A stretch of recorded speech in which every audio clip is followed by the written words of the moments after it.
নারী, কখনো সে দুর্গারূপী, কখনো সে স্নেহময়ী মা, স্ত্রী, বোন বা বান্ধবী রূপে।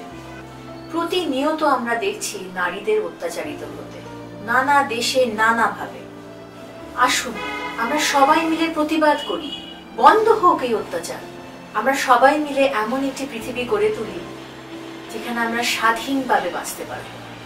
আমরা ছবিটা এমনই 3 নারীর গল্প, যারা এই সমাজে মাথা উঁচু করে বাঁচতে চায়। আমি আছি আমরার সঙ্গে, আপনারা আছেন তো?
Jagre